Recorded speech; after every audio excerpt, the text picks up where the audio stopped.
அகர முதல எழுத்தெல்லாம் ஆதி பகவன் முதற்றே உலகு. பாக்குப்பன். வணக்கம். இன்று என் பிதற்றல் ஒரு வாசகம். தொல்லை இரும் பிறவி சூழும் தலை நீக்கி அல்லல் அறுத்து ஆனந்தம் ஆக்கியதே எல்லை மறுவா நெறியளிக்கும் வாதவூர் எம்கோன் திருவாசகம் என்னும் தேன்.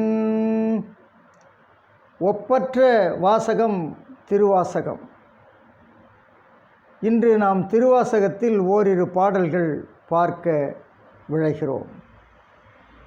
சான்றோர் பெருமக்களே, பாடல் பார்ப்பதற்கு முன் ஒரு செய்தி சொல்லி தொடங்கலாம் என்று நான் விழைகிறேன். அக்பரும் பீர்பாலும் பேசிக்கிட்டு இருந்தாங்க. அக்பர் பீர்பால்கிட்ட கேட்டார், அடிப்படை தர்மம் என்றால் என்னன்னு கேட்டார். பீர்பால் கொஞ்சம் ஒலி மெதுவாக சொன்னார், தர்மந்தான் எல்லாத்துக்கும் அடிப்படை, இதில் என்ன அடிப்படை தர்மம்னு கொஞ்சம் முனமுனன்னு சொன்னார். இது அக்பருக்கு கேட்டுடுச்சு. அப்புறம் கேள்வியை மாற்றி கேட்டார், இந்து தர்மத்தின் அடிப்படை என்ன அக்பர்?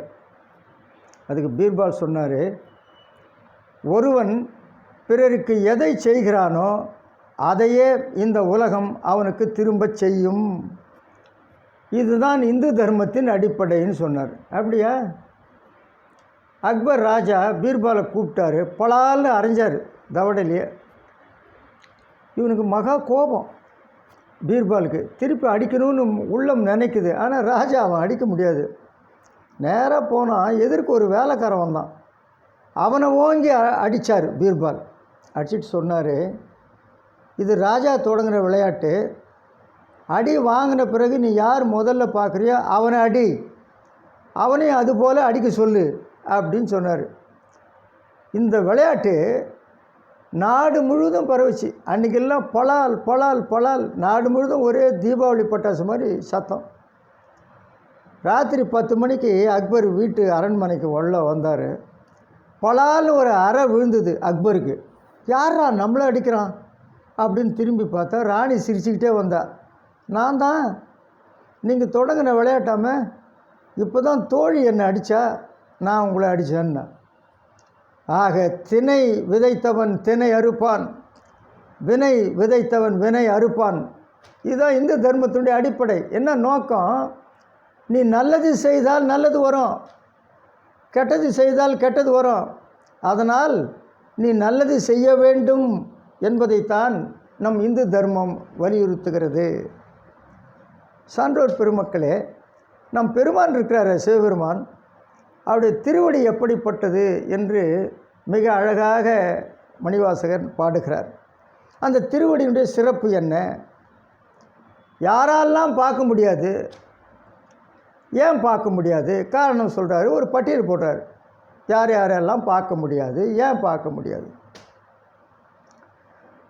பூயேறு கோனும் புரந்தரனும் பொற்பு அமைந்த நாயேறு செல்வியும் நாரணனும் நான்மறையும் மாயேறு ஜோதியும் வானவரும் தாமரியா சேவடிக்கே சென்று ஊதாய் கோத்தும்பி, சென்று ஊதாய் கோத்தும்பி.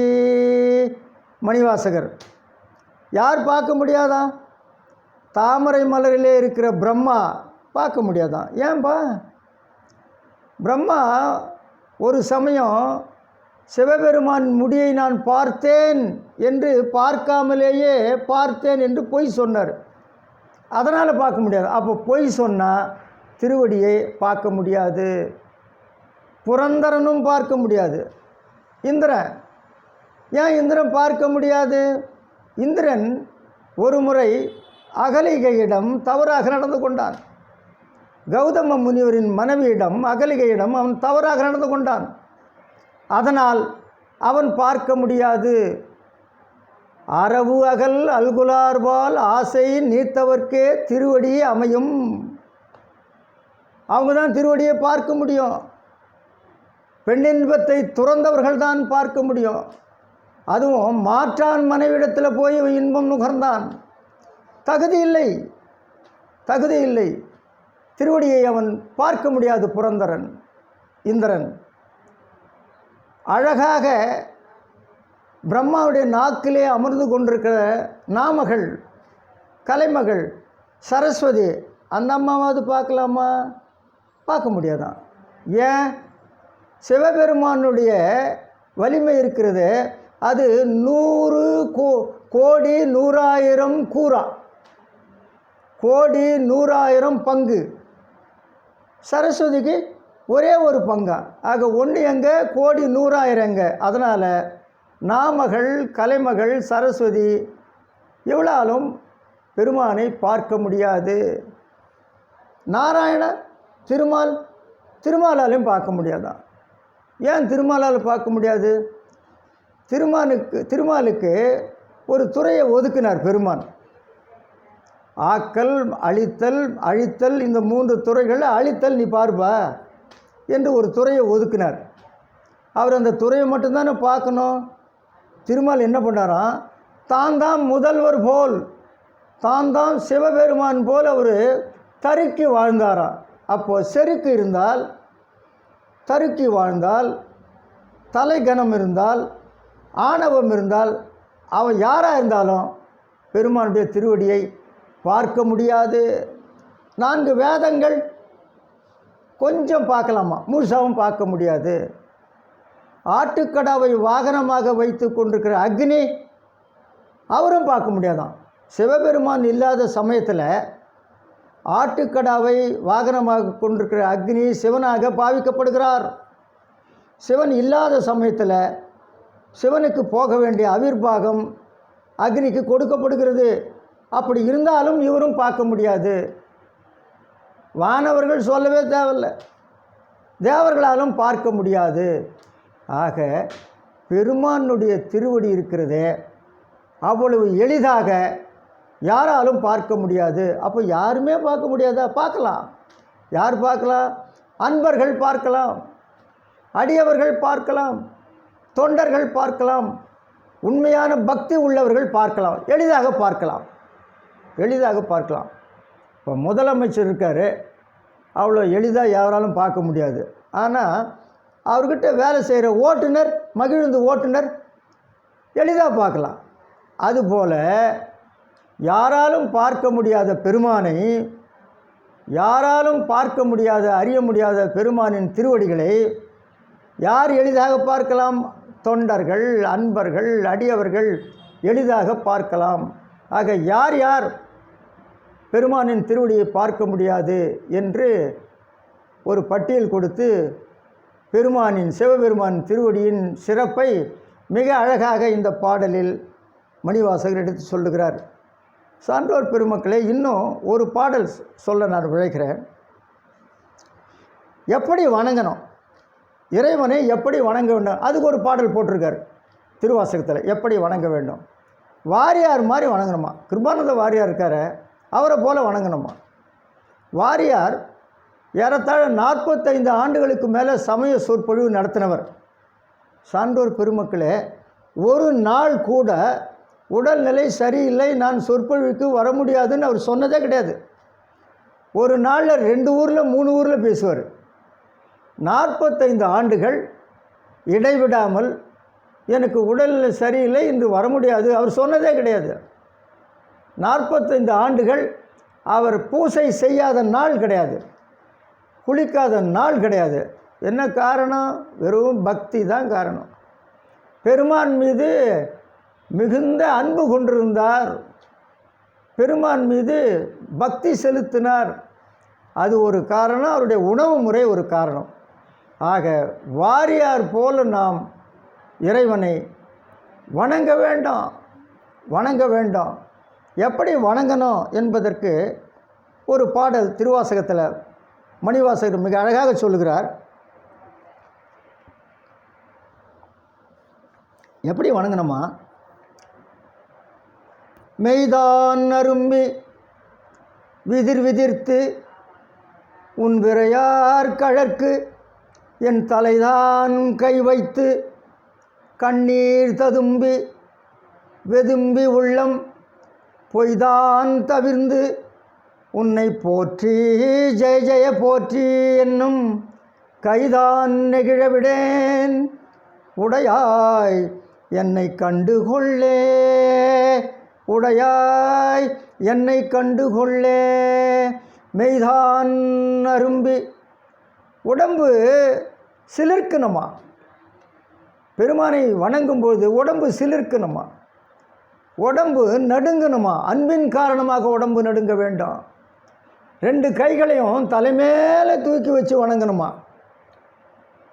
இரு கைதான் என் கைதான் தலை வைத்து கண்ணீர் ததும்பி, கண்களில் ஆனந்த கண்ணீர் பெருகணும். ஆனால் அந்த கண்ணீர் கன்னத்தில் வழியக்கூடாதான். 2 இமைகளுக்குள்ளே அது தழும்பி நிற்கணுமா. 2 இமைகளுக்குள்ளே ததும்பணுமா, வழியக்கூடாதான். ஆக இப்படிலாம் முறைப்படி செய்யணுமா. கண்ணீர் ததும்பி வெதும்பி உள்ளம் வெப்பம் அடையணுமா, உடல் இளைக்கணுமா, பொய்தான் தவிர்த்து பொய் தவிர்க்கணுமா. இங்கே பொய் என்பது என்ன? யான் என்கிற அகப்பற்றும் எனது என்கிற புறப்பற்றும் தான் இங்கே பொய் என்று சொல்லப்படுகிறது. இந்த பற்றுக்கள் அறணும். யான் என்கிற அகப்பற்றும் எனது என்கிற புறப்பற்றும் நீங்க வேண்டும். அற்றது பற்றியனில் உற்றது வீடு சொல்கிறாங்க. அற்றது பற்றியனில் உற்றது வீடு. ஆக பற்றுக்கள் நீங்க வேண்டும். நீங்கி உன்னை போற்றி ஜெய ஜெய போற்றி என்னும் கைதான் நெகிழவிடன். பெருமானே உன்னை போற்றுகிறேன், பெருமானே உன்னை போற்றுகிறேன் என்கிற ஒழுக்கத்தை நான் விடமாட்டேன். உடையாய் என்னை கண்டுகொள்ளே, என்னை உடமையாக கொண்டவனே என்னை கண்டுகொள். தலைவா என்னை கண்டுகன்னு சொல்கிறோமே, எங்கேருந்து வந்துச்சு? மணிவாசகிட்ட தான் வந்தது. என்ன தலைவா கண்டுகொள்ப்பா, கண்டுக்கவே மாட்டேன்றேன் இப்படி சொல்கிறாங்கல்ல. இது மணிவாசகர் தான் முதல்ல சொன்னார். உடையாய் என்னை கண்டுகொள்ளே, நான் உன்னுடைய உடைமை. பெருமானே ஒருத்தன் அவன் உடமையை பத்திரமா பார்த்துக்கணுமா இல்லையா, பாதுகாவலாக வச்சுக்கணுமா இல்லையா, பார்த்துக்குவான் இல்லை. அவன் பொருள் நான் பார்த்துக்குவான் இல்லை. நான் உன்னுடைய பொருள், நான் உன்னுடைய உடைமை, நான் உன்னுடைய அடிமை. என்னை நீதான் பாதுகாக்க வேண்டும். என்னை நீதான் பாதுகாக்க வேண்டும். யார் தெரியாதா சாமிக்கு? இவரை பார்க்கணுன்னு தெரியாதா, பாதுகாக்கணும்னு தெரியும். இருந்தாலும் மாணிக்க வாசகருக்கும் பெருமானுக்கும் உறவு அதிகம். ரொம்ப எளிமையாக பேசுவாங்க. இந்தப்பா நீ தான்ப்பா பார்த்துக்கணும். யார்கிட்ட? பெருமான்கிட்ட. இவர் சொல்கிறாரு, ஒரு குழந்தை 5 வயசு குழந்தை வளர்ப்பது எப்படின்னு ஒரு புத்தகம் படிச்சுக்கிட்டு இருந்தான். அவங்க அப்பா பார்த்தாரு. ஏய் எதுக்குடா இப்போ போய் அதை படிக்கிற, நீயே ஒரு குழந்தை, எதுக்குடா அதை படிக்கிறேன்னா. அந்த பையன் சொன்னான், இதில் என்னென்ன போட்டுக்குதோ அதுபடி நீங்கள் என்னை வளர்க்குறீங்களான்னு பார்க்குறான்றான். அதுபோல் பெருமானே நான் உன்னுடைய உடைமை, நீ என்னை சரியாக பார்த்து கொள்ள வேண்டும், பாதுகாக்க வேண்டும் என்று மணிவாசகர் இந்த பாடலில் நாம் எப்படி இறைவனை தொழ வேண்டும், வணங்க வேண்டும், போற்ற வேண்டும் என்று மிக அழகாக பாடுகிறார். ஆனால் அப்படி நாம் இப்படிலாம் நம்ம வணங்குறோமான்னு நமக்கு ஐயமாக இருக்கிறது. ஒருத்தர் பூஜை பண்ணிக்கிட்டு இருக்காரு. வள்ளலார் பாட்டை பாடிட்டு பூஜை பண்ணிகிட்ருக்கார். ஒருமையுடன் எனது திருமலரடி நினைக்கின்ற. என்ன சாம்பார் ஆச்சா? சமையல் கட்டில் சொல்கிறேன்னு காது கேட்குதா இல்லையா? சாம்பார் ஆச்சா? உத்தமர்தம் உறவு வேண்டும். அந்த நாய் இன்னும் தூங்கிட்டு இருக்குது, பள்ளிக்கூடத்துக்கு போகணுமே, அது எழுப்பலையா இன்னும்? இதுவல்ல இறை வணக்கம், இதுவல்ல இறைவனை தொழுவது, இதுவல்ல. மனம் ஒருமுகப்படுத்தி இடி விழுந்தால் கூட உங்களுக்கு தெரியக்கூடாது. அப்படி வணங்கணும். அதுதான் இறை வணக்கமே தவிர, ஒரு வரி இங்கே பாடிட்டு சமையல் என்னாச்சு, ஒரு வரி இங்கே பாட்டு பையன் எழுந்தானா இல்லையா, இப்படி இங்கேயும் அங்கேயும் மலை பாய்ந்து வணங்குவது, போற்றுவது இறை வணக்கம் ஆகாது. மணிவாசகர் சொல்கிறபடி தான் நம்ம வணங்கணும். லட்சக்கணக்கான பேர் மலை சுற்றுறாங்க திருவண்ணாமலை. என்னென்ன பேசிட்டு காதில் கேட்க முடியல. 2 பெண்கள் பேசிக்கிறாளுங்க. அக்கா, என் மாமியார் அந்த மண்டச்சி இருக்கிறாள், என் உயிரை எடுக்கிறாக்கா. அந்த மண்டச்சி எப்போ தான் போவான்னே தெரியல. மலை சுற்றிட்டு மாமியார் எப்போ போவான்றதுக்கு மலை சுற்றுறா. அக்கா, இந்த சிறகடிக்க ஆசையில் வராள மாமியா விஜயா, அவளை விட இவன் மோசங்க. ஆக அங்கே நாடகமும் வந்து சேர்ந்துருது. ஆக மலை சுற்றுறப்போ இது போன்று இவரை ஒழிக்கணும், அவரை ஒழிக்கணும், நாம தான் மேலே வரணும், மற்றவெல்லாம் கீழே போகணும், இப்படியெல்லாம் இல்லாமல் வெறும் இறைவனை பற்றி சதா நினைப்புடன் தான் சுற்றணும். ஓம் நம சிவாய. ஓம் நம சிவாய. 14 கிலோமீட்டர் மலைவலம் முழுவதும் இந்த இறைவன் திருநாமத்தை தான் நாம் மெதுவாக சொல்லி கொண்டு போக வேண்டாம். வேறு எந்த கதையும் பேசக்கூடாது, சொந்த கதைகள் பேசக்கூடாது. அதற்காக நாம் இங்கு வரவில்லை. ஆக இறைவன் நாமத்தை, திருநாமத்தை மெதுவாக சொல்லிக்கொண்டே போக வேண்டும். இதுதான் முறை. ஆக மணிவாசகர் சொன்னபடி பெருமானின் திருவடியை நாம் புகழ்ந்து பாட வேண்டும். மணிவாசகர் சொன்னபடி நாம் இறைவனை தொழ வேண்டும். தொழுவதற்கு என்கிற முறையினை மிக அழகாக மணிவாசகர் சொல்லியிருக்கிறார் திருவாசகத்தில். சான்றோர் பெருமக்களே, மணிவாசகர் சொல்படி நாம் இறைவனை தொழுவோமா? வாழ்வில் நல்ல பல வளங்களை பெறுவோமா? நன்றி, வணக்கம்.